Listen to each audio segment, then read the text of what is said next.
Panicpix. This happened to me years ago when I was about 13 or maybe 14. I grew up in a small to mid-sized city in the West, pretty safe in a quiet middle-class neighborhood. This was back when I was still bought into organized religion and I was going to an overnight lock-in at the church gym. For the non-Christian kids who aren't familiar, it's basically a huge Jesus-focused sleepover for teens. The church was only about a 10 to 12 minute walk from my house, and the quickest way to get there was to cut across a park right next to the elementary school. This was the early 2000s, so I definitely grew up in the age of stranger danger and teaching girls to always be vigilant. On the other hand, I was walking a short distance through my own neighborhood to the church, and I was very responsible for my age. I was an older sister, always the babysitter, and my parents had okayed me walking by myself and would drop by with my sleeping bag and pillow after they picked up my little brother from practice. I was running a little bit late, so the sun was just setting as I approached the park. As I crunched my way across the grass next to the tennis courts, I noticed movement out of the corner of my eye. Turning my head, I saw a figure, clearly a man, dressed in dark clothing and leaning against the brick wall of the school. He was kind of tucked into an alcove formed where the building met the fence around the playground, out of sight from the road, and the man was standing just outside of the halo of the light from the lamp above a nearby door. The man was just sort of lounging in the crux of the wall and the fence, but what initially caught my eye was the flicker of the lit cigarette in his mouth. It was too dark to see his features, but I could tell, as I noticed him, that he was already watching me.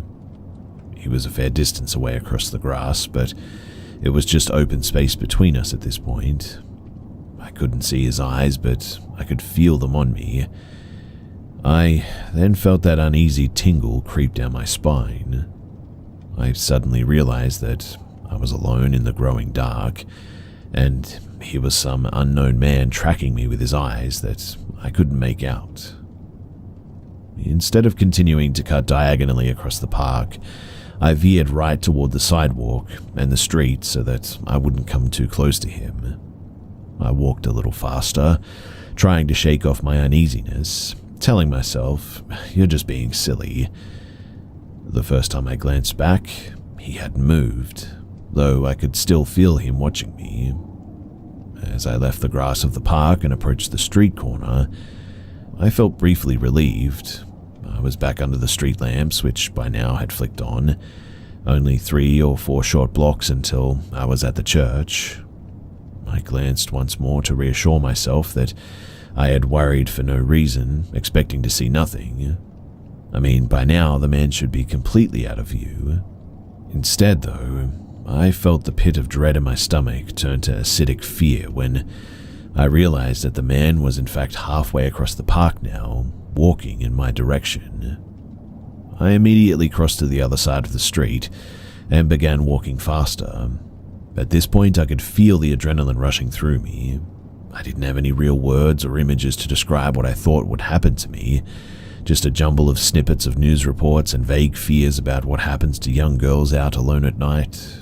I was still trying to convince myself that it could just be a coincidence. The man could just be walking in the same direction. After another block, as I approached the next corner, I looked back again. The man had now reached the edge of the park, and instead of walking straight ahead, he too had crossed the street to my side. Even worse, it seemed like he had closed some of the distance between us, and to my eyes at least, it seemed like he was walking faster now. I immediately felt my terror increase. At this point, I was convinced that he was a predator, and I had made myself easy prey by being here.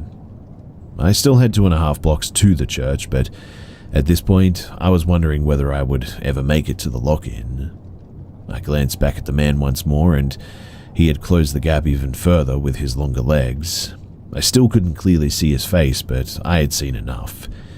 I turned around and I started all out sprinting up the street. My backpack thumped against my back, my heart raced, my breath turned shallow. I ran all the way to the church parking lot before I looked back again, and by the time that I did, the man was gone. But I could have sworn that I heard feet slapping the pavement as I was running. To this day, I don't really know if that man was after me, although I do lean on the side that he was, or if he just thought that I was some weird kid running down the street at dusk. Frankly, I'm actually pretty glad to have never found out, one way or the other.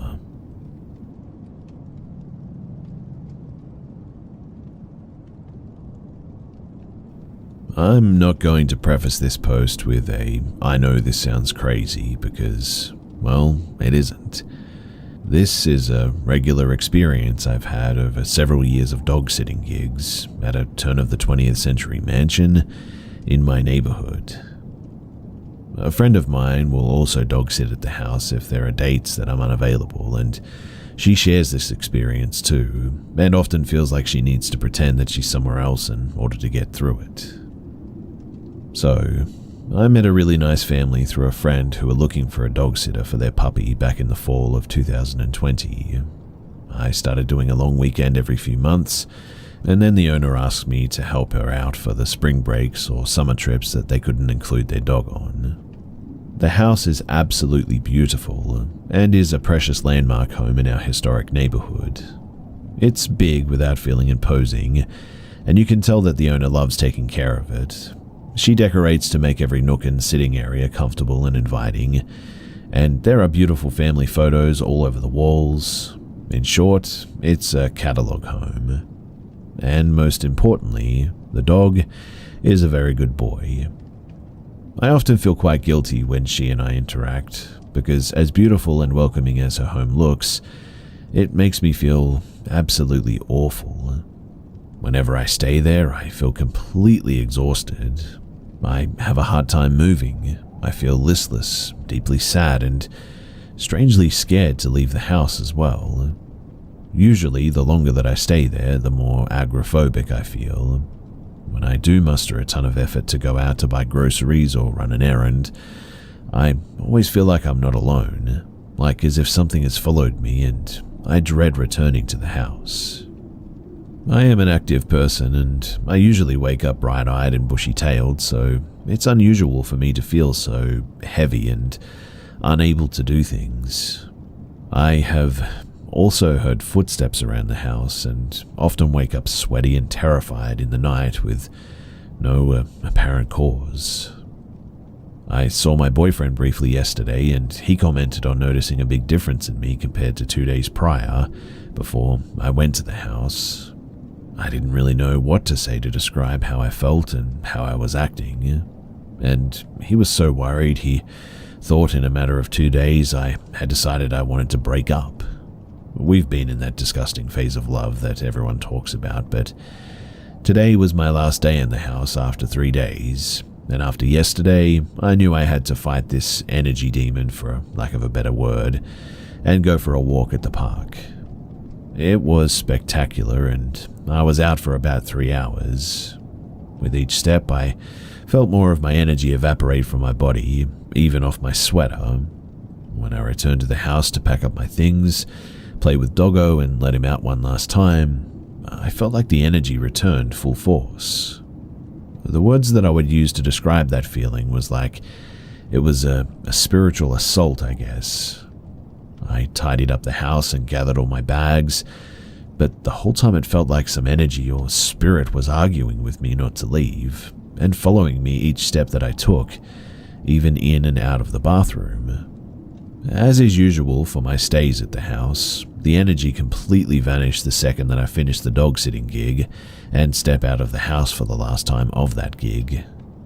I've been saying no to this very nice dog owner more and more over the last year, and my friend who needs extra money has been helping out. I warned my friend that this house is a really strange vibe, and her first time over there, she texted me very early on that she felt super off, and we have compared experiences ever since. Another friend of mine hung out with me there when I was really lonely and depressed because of the house, and she very quickly became off too. I know that this kind of sounds like The Shining, but The best way that I can describe this feeling is that the house, or something inside of it, wants to slowly drain me until I completely melt into it and become a part of the house.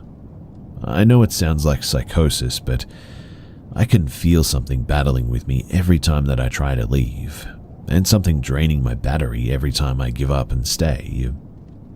I've considered the usual environmental suggestions like mold and gas leaks, as it's an older home, but just before I started sitting there, they did a full renovation, including inspections, and the family seems very nice and happy from my interactions. The only slightly off thing I noticed is that the owner, though very kind, is very paranoid and anxious. She often mentions how desperately she needs to get away when she asks me to dog sit. But heck, who isn't anxious these days, right? This house, though, is just a standing paradox. It looks like an all-American home. It's bright, full of light, and checks the boxes of every HGTV lover's wish list. But I absolutely, deeply dread it. There is something wrong with it.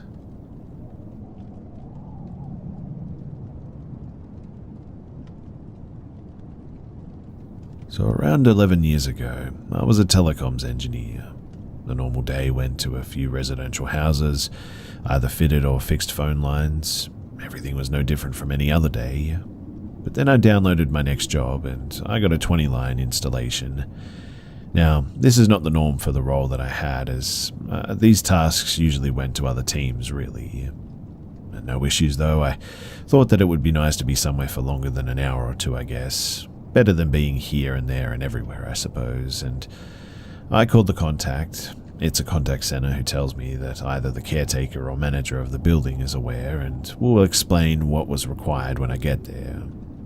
So I arrive, and it's a really old building built in the 1920s, I later found out. I make my way in, tester and tool bag, as is the norm, and after speaking with the receptionist, I discover that the building was at one point a nursing home, and after being derelict for a few years, it's now being used as offices for various businesses. As promised, two managers arrived to tell me that they think what I am looking for is in the cellar, as there's a lot of cables down there, and that's all that they really know. So I asked if the caretaker is about, as they usually know these types of things. I was told that he wasn't, as he was ill, but due back in the next day or two. I follow this man and woman to a number padlocked door, and they open it, tell me the code, and on the other side of the door is a stairwell that just leads down to the cellar. So as we get down there, the light is pretty poor. In fact, it's really poor, I guess, but I have no chance of working like this, and I mean, there were lights, yes, but you're talking to pendant lights that weren't really great, and understanding this, the woman tells me that they have hanging lights, so no issues. I go back to the van, grab an extension, and head back towards the cellar. So as I'm passing the receptionist, she asked us, "Are you going to be in the cellar on your own?" So I just replied, "Yeah, sometimes you have to, but if what I'm looking for isn't there, I won't be for long, I guess." She laughed, but told me, "Better you than me. Nobody likes going down there, even for storage space."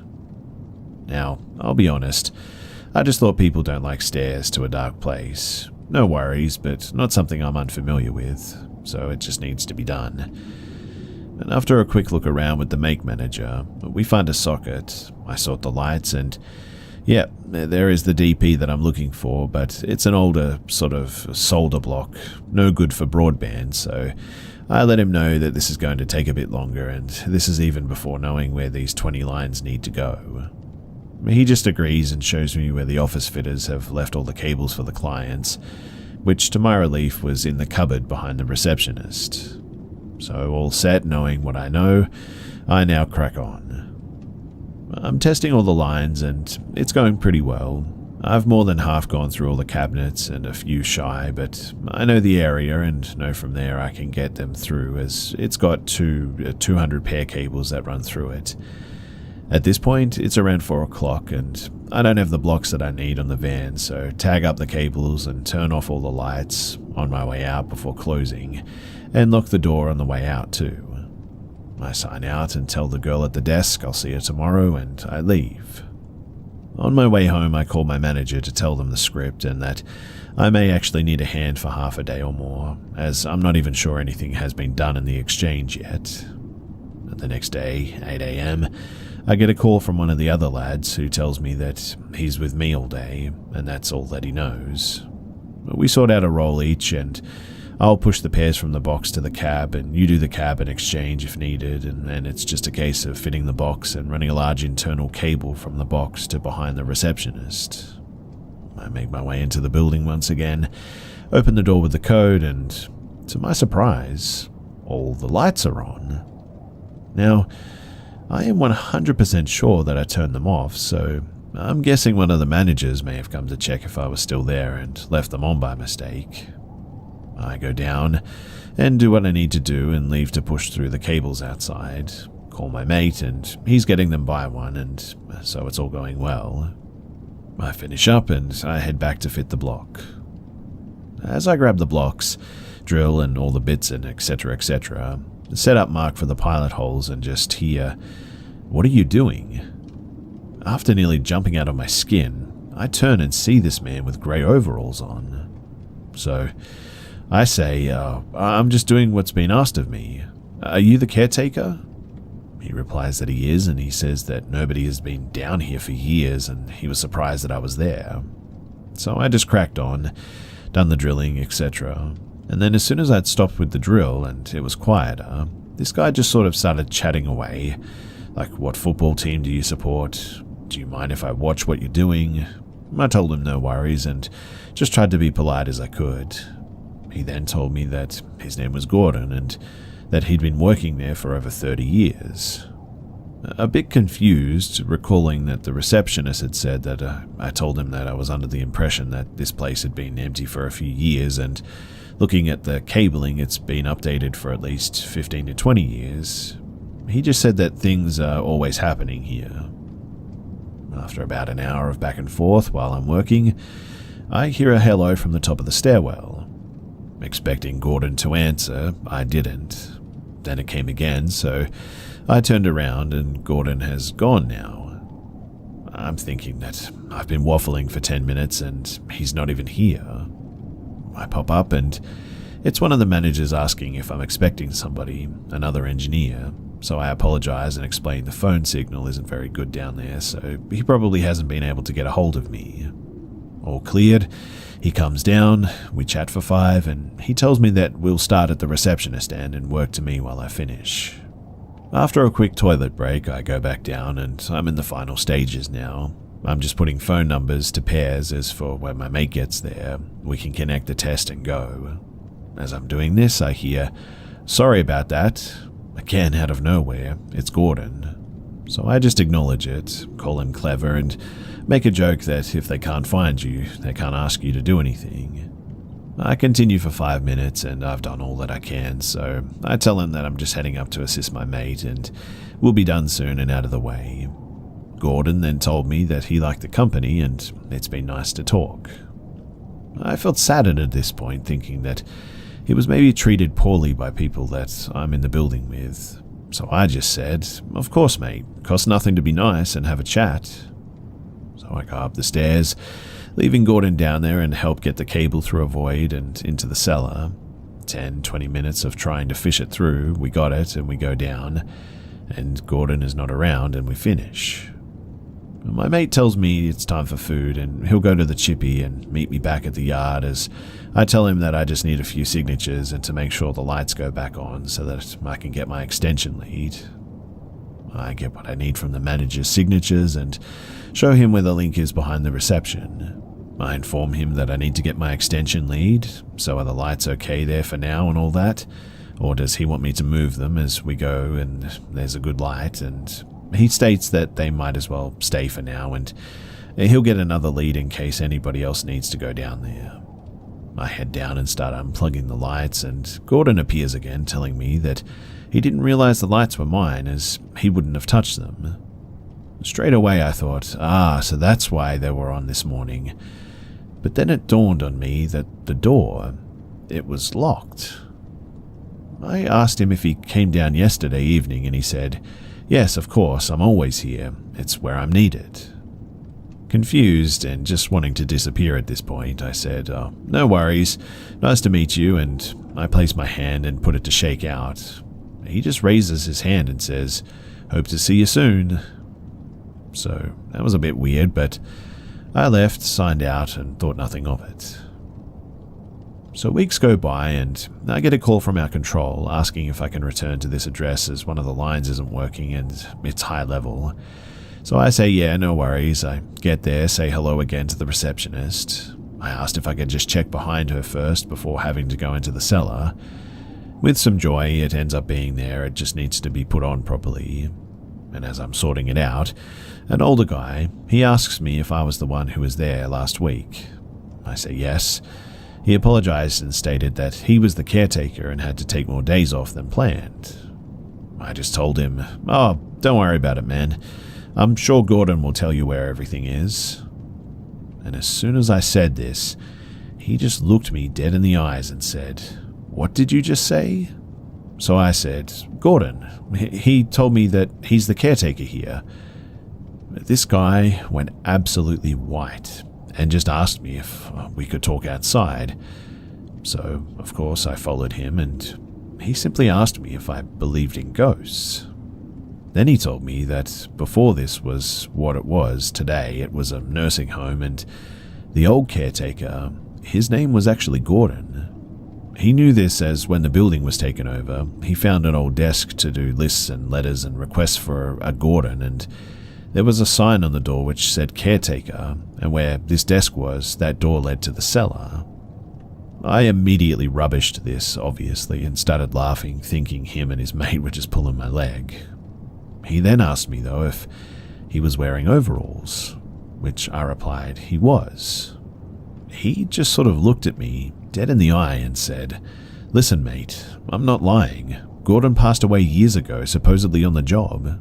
I just thought you should know, and it's not something that's considered funny, telling me that he has been mocked as he has also seen Gordon, but people just have never believed him. And I never really said a thing to anybody beyond that. Until one night fishing with a friend, and just like he said, he thought that I was just messing around. But I know what I saw and I know what I heard.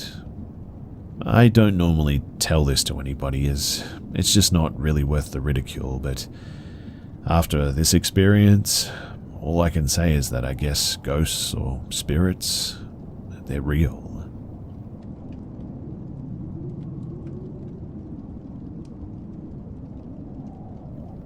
The summer of 2008 was a really rough time to graduate from college.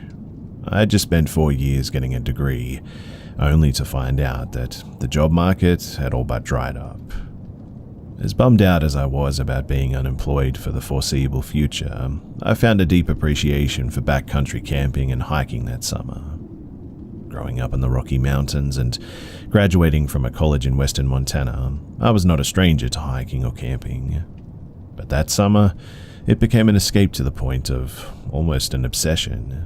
Going on daily hikes and camping beneath the stars really helped my mental health while I worried about my life's purpose and my future. It was June though, and seasonably cold, wet and cloudy. The daytime highs barely touched 50 degrees, and at night it dropped below freezing. Despite the weather, I had planned to hike around the Anaconda Range that week, and I was going to let that deter me. My plan for the week, funny enough, was to hike from Storm Lake, over Storm Lake Pass, and down to Upper Seymour Lake. Storm Lake, actually an alpine reservoir, is a challenge to get to and requires a 4x4 pickup and some skilled driving too. The road is a narrow 2-track winding its way through the thick pine forests. The way was slick with rain, but I made it to the top with little heartburn. I set up camp on the north shore of the lake and I decided to do some fishing. The fishing, it was miserable. It was cold and nothing was biting. But the best thing about bad fishing is that my thoughts were free to wander while I sat on the shore. The rain was a constant light drizzle and created a natural white noise, which was nice. Time passed and my daydreams were cut short as a A low rumble from up the canyon overtook the sounds of the rain. The rumbling was not unlike a distant diesel engine, I guess, but there are no roads that go beyond where I was camped. No machinery or vehicles could be up that canyon too. Maybe it's a plane, I thought, looking up in the rain clouds. But the sound wasn't getting closer or further away, and the sound was above me. It came from beyond the lake and up into the canyon. But the sound was sort of stationary, I guess, and constant. This was most certainly not a plane or a truck or a bulldozer. And while all of this wasn't outright scary, nevertheless my hair stood on end while I sat there listening. After 20 minutes, the rumbling faded away and I was left again with only the sound of the raindrops. Soon enough, I caught a decent-sized trout, cleaned it, and I headed back to camp to get ready for dinner. The fish cooked up fine, but to be honest, I hate trout, so... it's edible, sure, but totally unappetizing, for me anyway. They just taste like mud, I guess, and I ate as much as I could stand and tossed the rest into the lake. Building up my fire for the night, I sat back to enjoy the evening with a bit of whiskey. Night came fast, too. The mountain ridges put the sun to bed early here, and the rain clouds obscured the starlight as well. It was dark. In fact, really dark that night. The sounds of a crackling warm fire and the rain bouncing off my tent were a great comfort, and starting to lull me to sleep. I reminded myself that I needed to build up the fire before bed, so I walked over to my pile of scavenged firewood and grabbed an armful. But being away from the fire's crackling for a moment, I could pick up that all too familiar rumbling rising in the background again. It was growing louder than before and closer as well. I thought to myself that I may have had a few too many pulls of whiskey and was tired and grouchy. This noise was ruining my camping trip and my buzz as well. So frustrated, I yelled into the blackness of the night, "Hey, shut up!" And like a switch being flipped, the rumbling stopped, and so did the rain. I will admit that at that, my heart skipped a beat. I realized that that was not a convenient coincidence. There was an intelligence out there, something sentient, observing me and responding to my screams, and I wasn't getting the most positive vibes from it too. I threw all the logs on the fire and I retreated back to my tent. More on edge than ever, I just sort of sat there, listening to the fire crackling, to my rapid breathing, and beyond that, the silence of the darkness. Before this moment, I had felt alone but safe. Now, I felt alone and vulnerable. Beyond where the firelight faded, I felt as if there were a million eyes in that dark, watching me. My paranoia began to subside when the rain suddenly started again. Not a drizzle, but a massive downpour too. I was glad that I had built up the fire, or it would have been snuffed out for sure. Unfortunately though, my tent was being pushed down by the force of the storm. I thought about bailing to the truck, but I knew that I would be soaked to the bone instantly. Risking injury or death over getting wet is the kind of logic only whiskey can produce, right? I could feel the rainwater pooling and moving under my tent. This storm wasn't letting up. The urge to get into the pickup and drive away was even more tantalizing. I could get my stuff tomorrow in the daylight and spend a few nights in town, but I'd had a bit too much to drink. Driving, especially on that slick, muddy 2-track road, would have been a death sentence for sure, I thought. But I still needed a safer place to sleep than a wimpy tent. So, grabbing what I could, I ripped open the tent flaps and I ran for the truck. I was soaking wet by the time that I settled into the driver's seat and locked the doors. Turning the heat on full blast, I hoped that would dry me out. It was going to be a miserable night though, so I reclined my chair and tried to calm my thoughts with deep breaths. The rain wasn't letting up. I was warm from the heater thankfully, and I was riding the crest of a good whiskey buzz. The fire was still raging despite the rain, and kept the campsite well lit. Now, I remember the truck's clock reading 1:06 a.m. Then I blinked.